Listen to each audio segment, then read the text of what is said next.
चलिए आइए अब हम लोग देखते हैं law of diminishing marginal utility. अब देखिए जो मार्जिनल यूटिलिटी है वो आस्ते आस्ते कम होता जाता है। अब ये क्यों कम होता जाता है, आइए इसको हम लोग समझें। It is a matter of common observation that as we get more and more units of a commodity, the intensity of our desire for that commodity tends to diminish.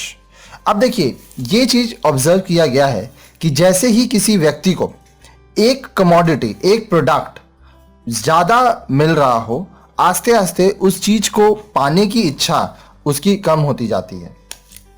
The law of diminishing marginal utility also explains the same thing. Law of diminishing marginal utility यही चीज हम लोग को समझाती है। It states as more and more units of a commodity are consumed, marginal utility derived from each successive unit goes on diminishing. बोल रहा है कि जैसे ही ज्यादा से ज्यादा एक ही प्रकार का कमोडिटी, एक ही प्रोडक्ट आप इस्तेमाल कर रहे हो, तो आस्ते आस्ते उस चीज के पीछे आपका जो चाह है वो कम होता जाएगा।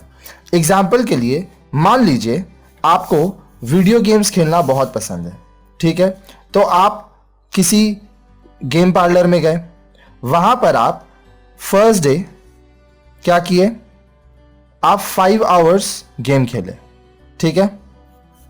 सेकेंड डे आप फिर 5 आवर्स खेले। अब देखिए क्या होगा, एक हफ्ता 10 दिन तक आप हर रोज 5 आवर्स खेल रहे हो गेम, तो जो सेटिस्फैक्शन है, जो पहला दिन का आपका सेटिस्फैक्शन था, जो दूसरा दिन का था, वो आस्ते आस्ते घटता जाएगा, ठीक है, क्योंकि आप एक ही प्रोडक्ट को बहुत इस्तेमाल कर रहे हो। 1 महीने के बाद जो पहला दिन का सेटिस्फैक्शन था, जो दूसरा दिन का था, तीसरा दिन का था, उसके हिसाब से आपका जो डिजायर है उस चीज को पाने का वो कम होगा, ठीक है। तो मार्जिनल यूटिलिटी क्या है, किसी एक यूनिट ऑफ प्रोडक्ट को ऐड करने से जो सेटिस्फैक्शन कस्टमर को मिलता है वही है उसका मार्जिनल यूटिलिटी, ठीक है। बोल रहा है the law can be explained with the help of an example. आइए एक और एग्जांपल लेते हैं। सपोज अ थर्स्टी मैन ड्रिंक्स वाटर। मान लीजिए एक आदमी प्यासा है, वो पानी पी रहा है। The first glass of water he drinks will give him maximum satisfaction, और you can say utility। अब देखिए यहाँ पे utility का मतलब हम लोग satisfaction ले रहे हैं, ठीक है। तो आप प्यासे हो, जो पहला ग्लास आप पानी का पियोगे उसमें आपको मैक्सिमम सेटिस्फैक्शन मिलेगा, ठीक है। उसके बाद क्या होगा, से 20 यूटिल्स। अब मान लीजिए आपको जो पहला ग्लास से सेटिस्फैक्शन मिलता है उसको हम लोग 20 यूटिल्स में कैलकुलेट कर रहे हैं, ठीक है। अब ये जो यूटिल्स है ये एक इमेजिनरी चीज है कि जो सेटिस्फैक्शन है उसको आप एक नंबर दे रहे हो इससे कैलकुलेशन के लिए। Second glass of water will also fetch him utility, but not as much as the first one, because a part of his thirst is satisfied by drinking the first glass of water। अब देखिए जब वो दूसरा glass पानी पिएगा तो उसको satisfaction तो मिलेगा, लेकिन उतना सेटिस्फैक्शन नहीं मिलेगा जितना उसको फर्स्ट ग्लास पी के मिला। अब ऐसा क्यों हुआ, जब वो फर्स्ट ग्लास पानी का पिया तब वो बहुत प्यासा था, जैसे ही वो पानी पी लिया उसकी प्यास कम हो गई, फिर उसको सेकंड ग्लास मिला तो उसमें क्या हुआ, उसकी प्यास और कम हुई, लेकिन सेटिस्फैक्शन लेवल और जो डिजायर था वो भी उसका कम हो चुका था पहला ग्लास पानी का पीने के बाद। Suppose he gets 10 utils from the second glass. हो सकता है कि सेकंड ग्लास से मान लीजिए उसको 10 यूटिल्स सेटिस्फैक्शन मिला। It is just possible that he may get 0 utility from the third glass because his thirst has now been satisfied। अब ऐसा हो सकता है कि अगर आप उसको तीसरा गिलास पानी का दो तो उसका जो यूटिलिटी है वो 0 हो जाए, क्योंकि उसकी प्यास बुझ चुकी है, अब उसको पानी की और आवश्यकता नहीं है। There will be negative utility from the fourth glass of water। अब चौथा गिलास से क्या होगा, उसका जो यूटिलिटी है, जो सेटिस्फैक्शन है वो नेगेटिव होता चला जाएगा। Any rational consumer will not consume additional glass of water when it gives this utility or negative utility। अब कोई भी कंज्यूमर फोर्थ ग्लास तक नहीं जाएगा, क्यों, क्योंकि अब इससे उसको फायदा नहीं हो रहा है, सेटिस्फैक्शन नहीं मिल रहा है, साथ साथ अब ये नेगेटिव हो गया है, उसको जो चीज चाहिए उतना उसका काम हो चुका है। अब देखिए हर एक लॉ का कुछ अजम्पशंस होता है, कुछ एक्सेप्शंस होता है, तो चलिए आइए पहले हम लोग अजम्पशंस देखें। Assumptions of law of diminishing marginal utility। अब क्या क्या assumptions है, the law of diminishing marginal utility operates under certain specific condition. अब देखिए ये जो लॉ है मार्जिनल यूटिलिटी का डिमिनिशिंग वाला, उसमें कुछ स्पेसिफिक कंडीशंस होते हैं तभी ये चीज होगा। These are called assumptions of the law. अब इसको हम लोग क्या कहेंगे, अजम्पशंस ऑफ द लॉ।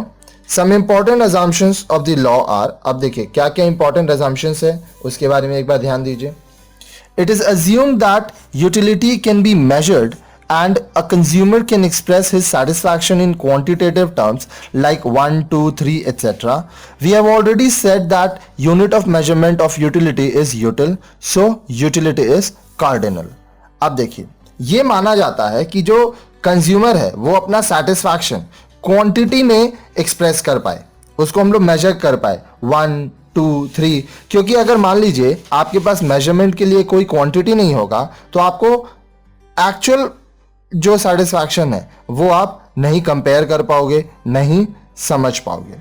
साथ ही साथ हम लोग आगे ये पढ़ चुके हैं कि जो सेटिस्फैक्शन है या जो यूटिलिटी आप बोलते हो उसको हम लोग यूटिल नाम से बोल रहे हैं। तो ये क्या हो गया, यूटिलिटी कार्डिनल हो गया। Quality of the commodity should not undergo any change. अब देखिए जो कमोडिटी है, जो प्रोडक्ट है, उसका क्वालिटी चेंज नहीं हो रहा है, एक ही प्रोडक्ट उसको बार बार मिल रहा है। Take the above example of glass of water. हम लोग आगे ग्लास ऑफ वाटर का एग्जांपल लिए। From the quality point of view a consumer who drinks a glass of cold water must continue with the same. अब देखिए quality point of view से हम लोग देखें तो अगर कोई कंज्यूमर ठंडा पानी का एक गिलास पानी पिया है तो वो आगे भी ठंडा पानी ही पिएगा। He or she cannot change its quality from cold to normal as normal water gives different satisfaction. अब वो जो कंज्यूमर है वो ठंडा पानी से नॉर्मल पानी की तरफ शिफ्ट नहीं करेगा, क्योंकि जो सेटिस्फैक्शन आपको ठंडा पानी से मिलता है सेम सेटिस्फैक्शन नॉर्मल वाटर से आपको नहीं मिलेगा। Consumption should not proceed eight intervals. अब जो कंजम्पशन है वो रुक रुक के नहीं है, वो आपको कंटिन्यूअस प्रोसेस में करना होगा। It should be a continuous process. Continuing with the above example, second glass of water, if consumed 2 hours after the first glass of water was consumed, may give more, less or equal satisfaction. अब देखिए पानी का ही आप example लीजिए। अगर आप प्यासे हैं, आप पहला ग्लास पिए, तुरंत दूसरा, तीसरा, चौथा, इस तरह से। ऐसा नहीं कि आप एक गिलास पानी पी लिए फिर 2 घंटा बाद आप दूसरा गिलास पानी पी रहे हैं। तो ये हो सकता है कि 2 घंटा बाद आप फिर से प्यासे हो जाओ, तो आपको और ज़्यादा सेटिस्फैक्शन मिले या कम सेटिस्फैक्शन मिले या इक्वल सेटिस्फैक्शन मिले। तो ये याद रखिएगा कि जो कंजम्पशन है, जो आप इस्तेमाल कर रहे हो प्रोडक्ट, वो कंटिन्यूसली आपको करना पड़ेगा। Consumer should be rational person. This means that he और she prefers more quantity to less quantity of a good. आप देखिए जो कंज्यूमर है वो रैशनल होगा, कहने का मतलब वो बहुत ज़्यादा क्वांटिटी से कम क्वांटिटी की तरफ जाएगा। Time period of consumption should not be too long. Consumers taste, habits, income etcetera may change if the time gap is more. अब जो टाइम पीरियड का आप कैलकुलेशन कर रहे हो वो बहुत ज़्यादा नहीं होना चाहिए, क्योंकि जब वक्त ज़्यादा होगा कस्टमर का टेस्ट बदलेगा, उसका हैबिट्स बदलेगा, उसकी इनकम बदलेगी। ठीक है, अगर टाइम गैप बहुत रहा। The price of the substitute and complementary goods should not change. अब देखिए जो सब्स्टिट्यूट गुड्स है, जो कॉम्प्लीमेंट्री गुड्स है, पहले ये समझिए ये होते क्या है। आप चाय पीते हो, इसका सब्स्टिट्यूट हो गया कॉफ़ी। ठीक है, आप मान लीजिए लक्सर का पेन यूज करते हो, इसका सब्स्टिट्यूट है कैमलिन। ठीक है, तो सब्स्टिट्यूट का मतलब क्या हुआ, मैं ये भी इस्तेमाल कर सकता हूं, ये भी, मैं ये भी इस्तेमाल कर सकता हूं, मैं ये भी। लेकिन कॉम्प्लीमेंट्री क्या हो गया, अब मान लीजिए आप लक्सर का पेन यूज करते हैं तो आपको इसके साथ इंक यूज करना पड़ेगा। तो लक्सर का पेन अगर बिक रहा है तो उसकी वजह से इंक भी बिकेगा।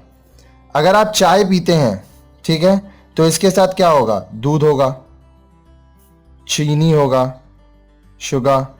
उसके बाद आप अगर आदि यूज़ करते हो या कुछ फ्लेवर्स डालते हो तो वो भी होगा।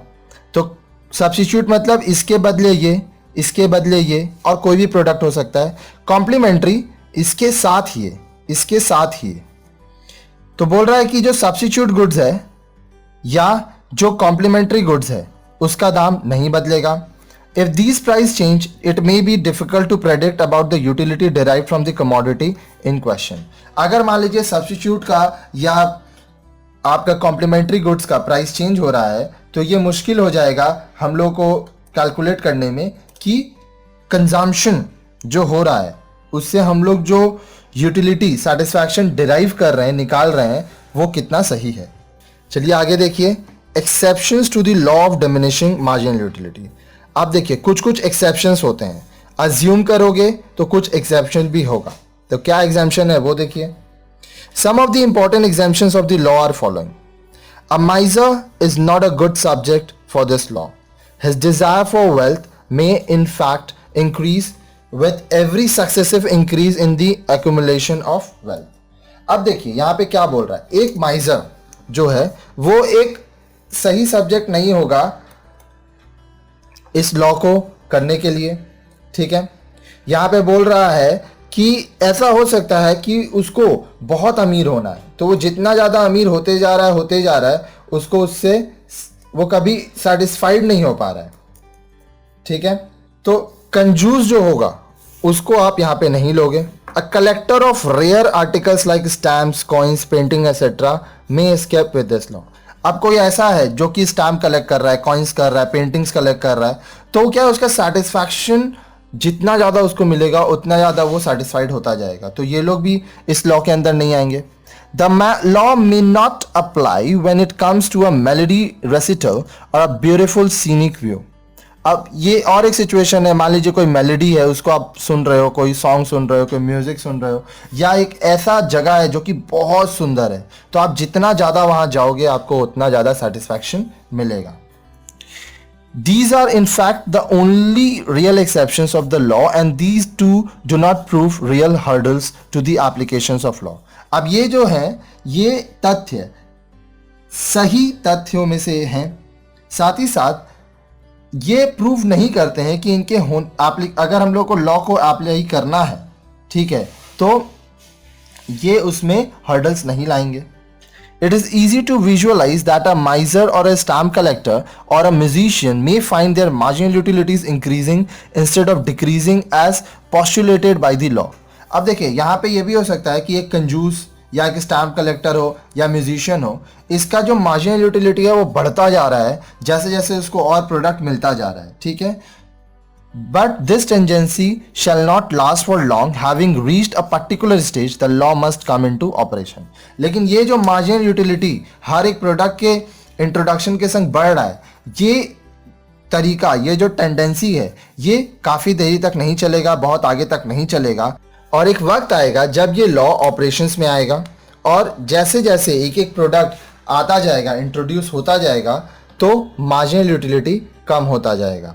तो ये ध्यान रखिएगा, जो लोग कंजूस होते हैं या वो लोग जो लोग चीज़ों को कलेक्ट करते हैं या वो लोग जो म्यूजिशियंस होते हैं या एक बहुत ही सुंदर जगह है, सीनिक ब्यूटी है, तो वो सब आपका law of diminishing marginal utility के एक्सेप्शंस में रहेगा।